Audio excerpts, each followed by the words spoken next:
They optimized my bottlenecks, removed redundant pointer checks. The database's subselects are indexed to a T. They shaved the microseconds down till there was nothing left to count. I instantaneously found the answer in a breeze. But I've been feeling so alone.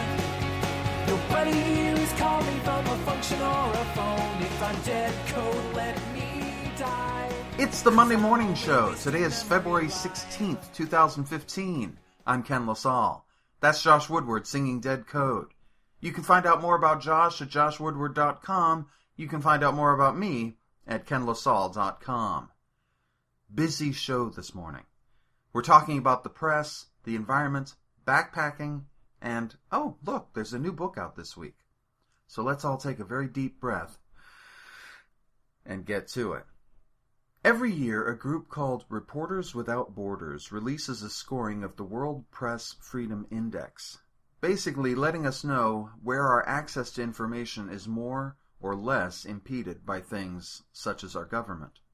Most people might think we've got it pretty good here in the United States, but you might be surprised to know that of the 180 countries surveyed, the list is topped by Finland, Norway, Denmark, the Netherlands, and Sweden. Yep, all those very liberal Nordic-y countries, the ones the Republicans hate. Close to home, Canada came in 8th. At the bottom of the list, we find Eritrea, I don't really know where that is, North Korea, Turkmenistan, the Syrian Arab Republic, and China. Yep, that place where all your stuff comes from. You may be surprised to find the U.S. way down in 49th place. Last year, we were in 46th. Not good. Why is this? According to Reporters Without Borders, 2014 was marked by judicial harassment of New York Times investigative reporter James Risen in connection with the trial of Jeffrey Sterling, a former CIA officer charged under the Espionage Act with giving him classified information.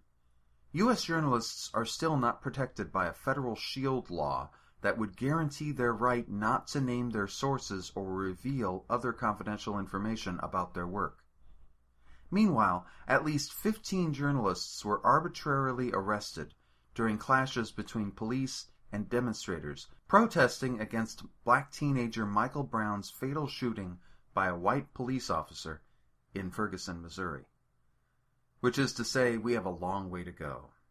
Fortunately, progress on fossil fuel alternatives is getting better and better, he said, segueing sufficiently. According to the Brookings Institute in 2014, the cost for solar power per kilowatt hour was only 19 cents more than coal. That's right, for 19 cents you could stop using a fossil fuel that is killing our planet. You know, if you were allowed to. The thing is, solar and wind power are getting cheaper every day as they become more and more efficient. Given the destruction fossil fuels are doing to this planet, you almost have no excuse not to use solar and wind. Okay, you do have one excuse. Our Congress. Congress takes so much money from fossil fuel interests, they donate millions and Congress grants them billions of your tax dollars, that it's a miracle solar and wind are used at all. They get just a drop of the ocean of money Congress grants to the fossil fuel industry. This week, CBS News reported that a scientist at Harvard has found an efficient way of using solar power to convert simple water, H2O, into a liquid hydrogen fuel, effectively taking away any need we have at all for oil or gas or coal. Will this be funded? Probably not. And as solar and wind technology get better and better, we're finding ourselves with only one excuse left for destroying this planet: sheer laziness. And as if to add insult to further insult on top of all that injury, Congress did their fossil fuel contributors good this week by approving the Keystone XL pipeline, a pipeline that will create very few jobs, will pollute our country from north to south, and will funnel all of that dirty energy straight into China. Great job, Congress. Why did they act so fast? Because the only argument they can make for this pipeline is our need for energy. As solar and wind become cheaper and cheaper, it gets more difficult to argue in favor of a pollution-creating boondoggle. Let's just hope our president has the guts to veto it. In the event he doesn't, or the veto doesn't hold up, there are already people suing against the pipeline. Which people? How about people who are having their lands stolen from them in the name of manifest destiny? Now hold on. Didn't we do this same thing to the Indians? Well, what's good for the red man is gravy for the white, or something. Nearly 70 landowners in Kansas are suing against so-called eminent domain, and a Kansas judge named Mark Kozasek, I'm probably pronouncing that wrong, has put a stop to things for the time being. Thank you, Judge Kozasek. If we can't stop the pipeline, maybe we can delay it long enough for people in the U.S. to see just how foolish it is. It's hard to believe there are people in this country who would be so stupid as to defend the very thing killing our planet, and ourselves, and our children. Okay, maybe it's not that hard at all. In 2012, nearly 31 million Americans identified themselves as Republican, which is a party that denies climate change. Just this week, Republican politicians said there couldn't be any global warming because it snowed in the Northeast, while California and much of the American Southwest baked and remained nice and dry. It's easy to deny what's right in front of your face when you can't see past the end of your nose. My plan is to see what I can of this region of the world, while some of the wild parts still remain. That's why I'm hoping to hit the Pacific Crest Trail in 2017. Every few months, I try to update you on my plans, and now we've come to that part of the show. I've got to tell you, things have not gone well in the past few months. As of December, I'd done several long hikes around the city, some as far as 15 miles, with an 18-pound pack. I had to stop once 2015 hit because of a new development here at the LaSalle home.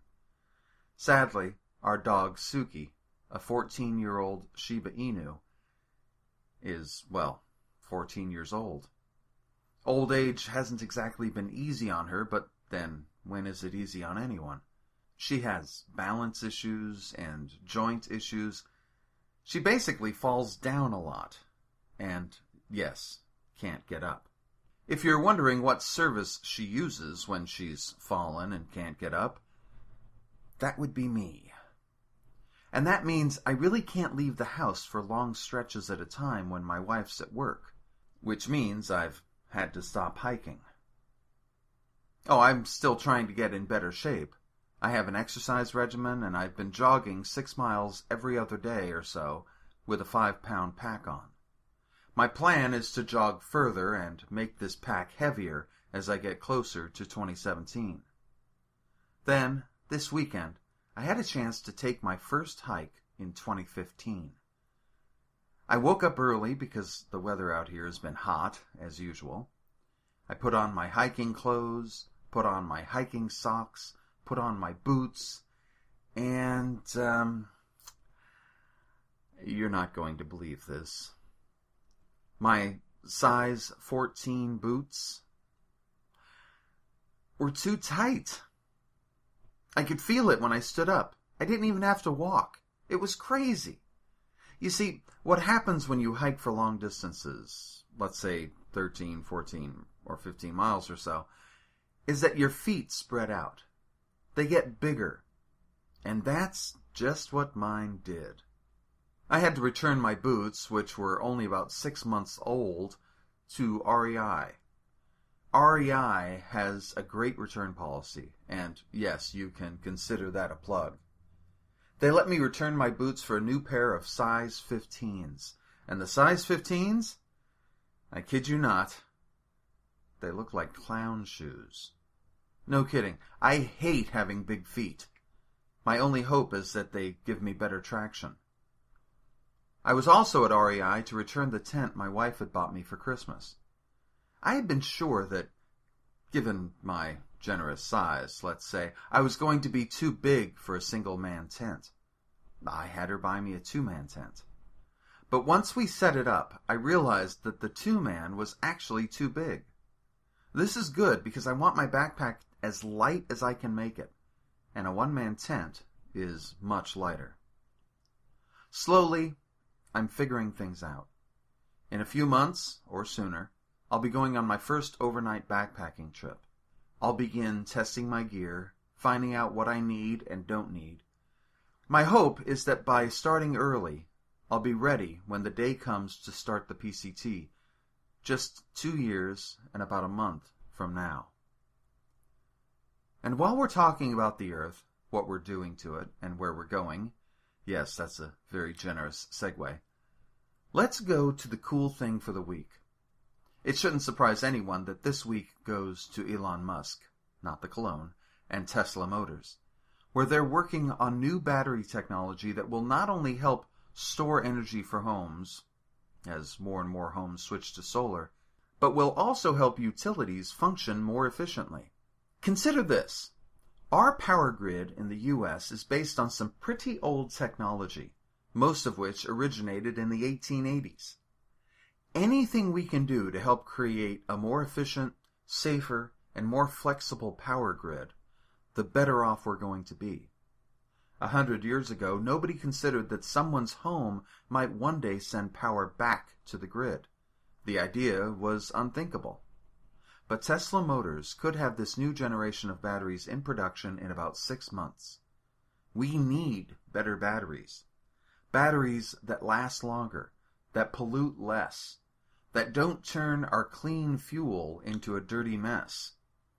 I think Tesla is heading in the right direction, and I can't wait to see what's next. This episode is brought to you by my new book, Heaven Enough, from Limitless Publishing, which is coming out this week. You can pre-order it now from Amazon and have it on your Kindle or shipped to you on Tuesday. And I hope you do. It's a great-looking book, a lot of fun to read. I'm very proud of it. I'll put a link to it in the show notes, or you can find out more on Amazon, kenlasalle.com, or limitlesspublishing.net. And that's the Monday Morning Show for February 16th, 2015. Be sure to check back next week for another episode. Head on down to kenlasalle.com for all the latest. You can find my ebooks, paperbacks, and audiobooks all over, etc., etc., etc.